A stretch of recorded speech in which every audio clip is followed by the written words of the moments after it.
I have always wanted to build a PC for myself. Today, I have finally done it. In this video, I'm going to show you my first PC build. To spice it up, there's a PS5 inside this case. And the best part, it's working.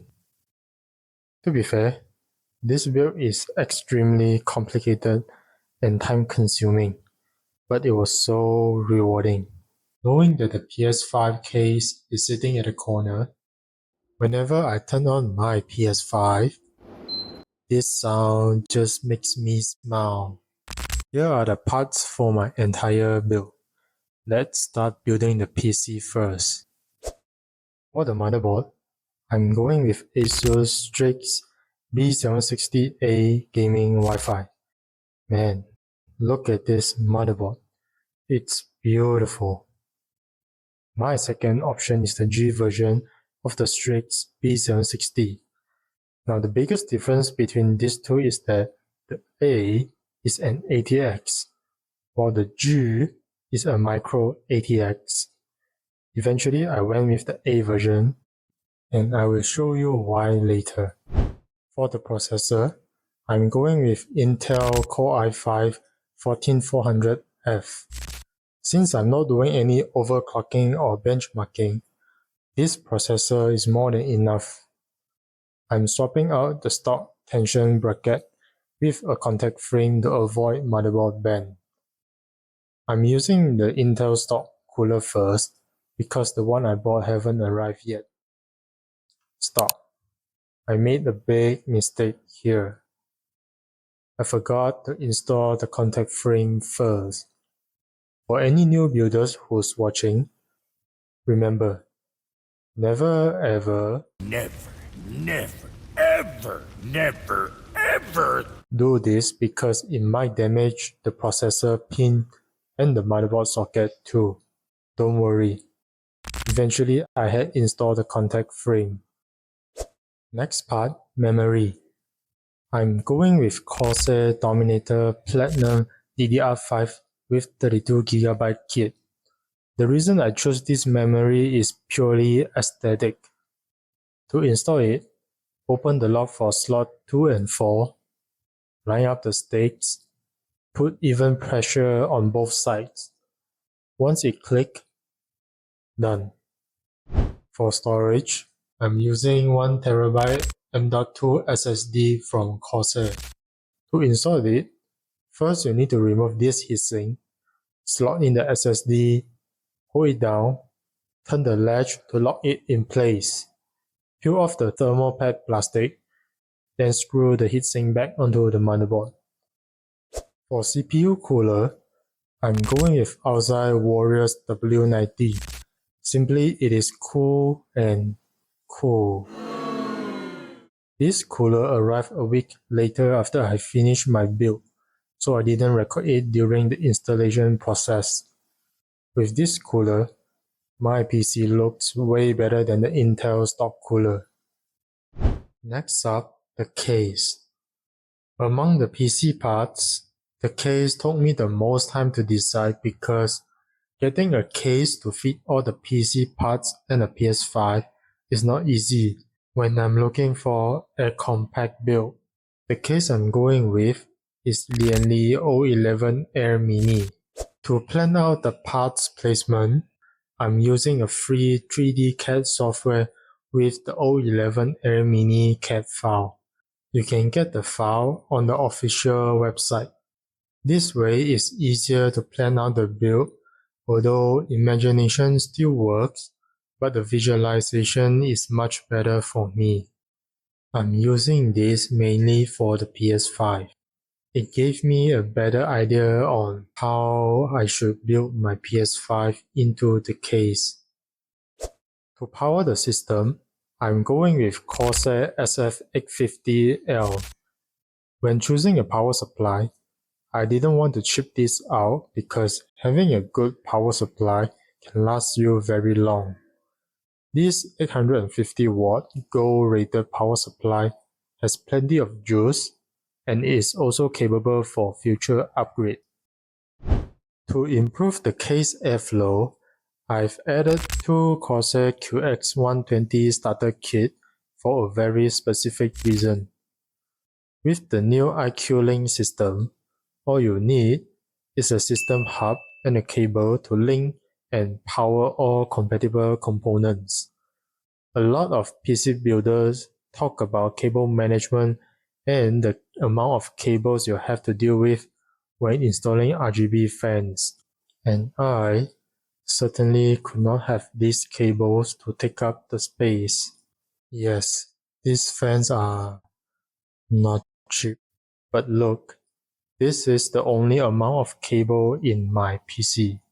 Even with the Alseye W90 cooler, it doesn't look messy at all. Here comes the last PC parts. For graphic cards, I'm going with Asus Dual RTX 3060 Ti White Edition, and there's a bittersweet of how I get it. When this card was on sale, it cost only $260 brand new. During this recording, the cheapest new 3060 Ti you can get now on Newegg is $470. Micro Center, $390. Unfortunately, I didn't buy it immediately. I found these sales in the morning, but I was stupid enough to tell myself, you know what? If it's still available in the afternoon, maybe I will buy it. And guess what happened next? The whole afternoon I was busy with my work, and I totally forgot about this. When I went back to the website, it sold out. I ended up buying from a scalper and paying $35 more. However, this is still a very good deal when it comes to price over performance. Now sit back, relax, and enjoy some of the montage.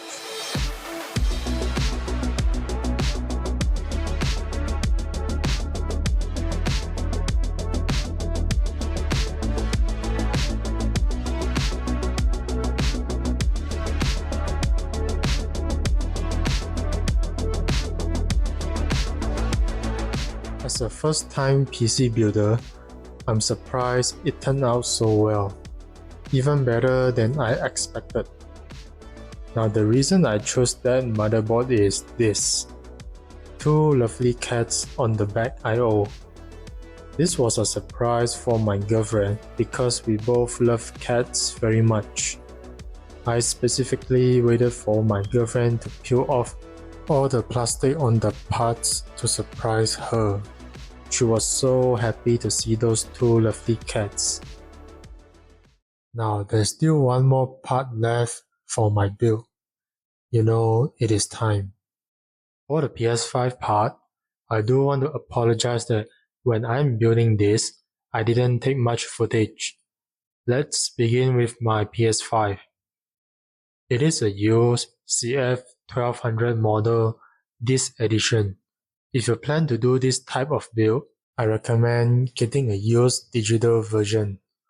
Reason being is, it is easier to build without the disk drive. And if your PS5 is new, you will void your warranty if you disassemble it. To start this build, you need to disassemble the PS5. There's tons of tutorials available, so I won't go into it. There's a very detailed guide about PS5 on ifixit.com. Feel free to check them out. After that, you can start to plan how you want to cool your PS5. You can choose between air cool or water cool, but I'm going with air cooling. This PS5 stock heatsink is huge, and it will not fit into the case, which means I need a custom heatsink. Thanks to Matt from DIY Perks, his project on building a PS5 tablet edition inspired me a lot. I'll link his video down in the description below. This is the design of my heatsink, and it will be cooled by these two fans. Next step, mount the PS5.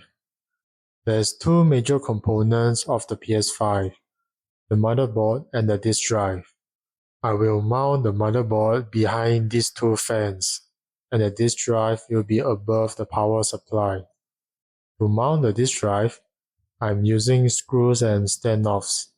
For the motherboard, I repurposed the case hard disk drive bracket as a holder and screw them onto the case itself. After all, this is the final look. I know it looks like some prototype, but it will be covered by the side panels and you can't even see it. Given I only have 4 cm of space for the entire PS5, I'm quite satisfied with the layout. Will it work? I guess we will find out later. To power the PS5, initially I was planning to use the Corsair power supply for both systems. Given it is new, I will not try it because if something wrong happened and I blew my power supply, the warranty will not cover. Nope. Luckily, my friend has a power supply lying around and he gave it to me. I've used only the PCIe 12V positive and negative connections to power the PS5. Now it is time for testing. The fans are set to 1500 RPM and I'm measuring the PS5 temperature from the retention bracket.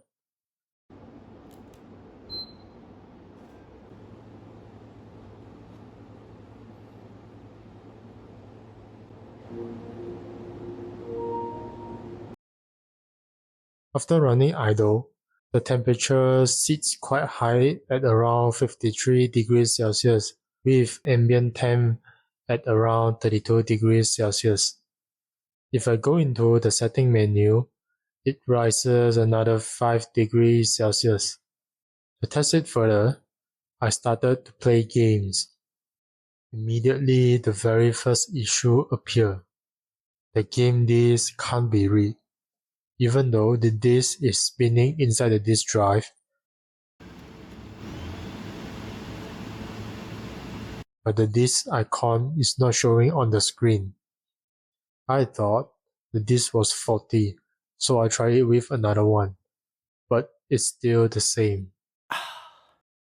Luckily, Astro Playroom is free to play. After I run the game for a few seconds, the PS5 shut off itself because it's overheating. For the first issue, it appears that the ribbon cable is faulty because the pin had peeled off. There's 2 factors that cause overheating. First is I'm using thermal paste on the SoC die instead of liquid metal. During my very first test using the thermal paste and a CPU cooler, the room ambient temp was set around 22 degrees Celsius and it actually worked. Second factor is that the standoff I use for the copper block is too high and causes a bad contact with the die. For the second test, I had nickel plated the copper block, used liquid metal, a shorter standoff, and the fans set to 1900 RPM. The result is shocking because the temperature dropped to 42 degrees Celsius at idle. I play Astro Playroom again and guess what?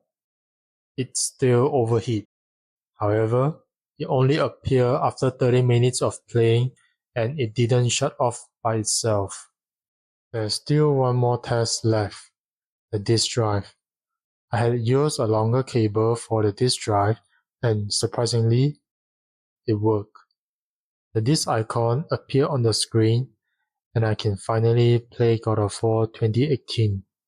After playing for an hour, I totally forgot about the overheating issue because I was too into the game. What surprised me the most is that not only the PS5 is not overheating, but the temperature stable at around 55 degrees Celsius. I continued to play for an hour and it worked fine. Since the game is running without any problems, I decided to enjoy it first. Although I still need to solve the overheating issue, but that will be another time. It's kinda insane that I have not played it before since I bought it back in November 2023. As of now, I concluded that my PCS5 is completed. Not only the PC works fine, but the PS5 as well. When I started to play God of War Ragnarok, the overheat message appeared once more.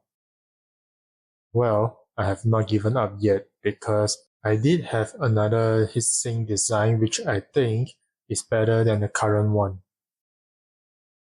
Whenever I'm playing games on my PS5, there's nothing running on the PC side. All I did was open a lo-fi video to prevent the PC from sleeping because I need the fans to cool my PS5. I know currently the PS5 can't operate on its own, but in future I intend to improve it so both systems can run independently. If you're worried about the airflow and the heat generated by the PS5, I would say so far so good. I have played God of War for almost 30 hours with my PC running. Both systems have not given me any troubles yet. Until today, not a lot of people have done a custom PS5 or integrated with a PC. Here are the few examples I found. First will be none other than Origin PC. They have done it with their Big O lineup. In fact, my build is inspired by their Big O V2 as they are using a compact dual-chamber case, which is what I'm looking for. Second will be EK. They had developed a water block for the PS5. You can either make it a standalone water-cooled PS5 in a case or integrated with a PC like what they built for Luka Doncic, and of course at a premium. Next one is Modding Cafe, a PC enthusiast from Vietnam. Both of their custom water-cooled PS5 and integrated with an ITX PC build are awesome. Fourth is Eric from NFC. He managed to shrink down the good old chunky PS5 into a small 3D printed case. Even better, he managed to make the disk drive to connect externally. Lastly, Matt from DIY Perks.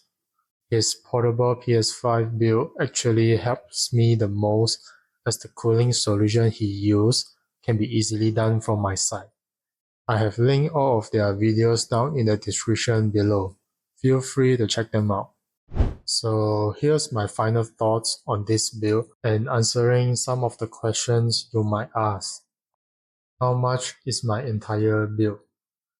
For my PC alone, it cost me around $1,500. For the PS5, I bought it used for $440.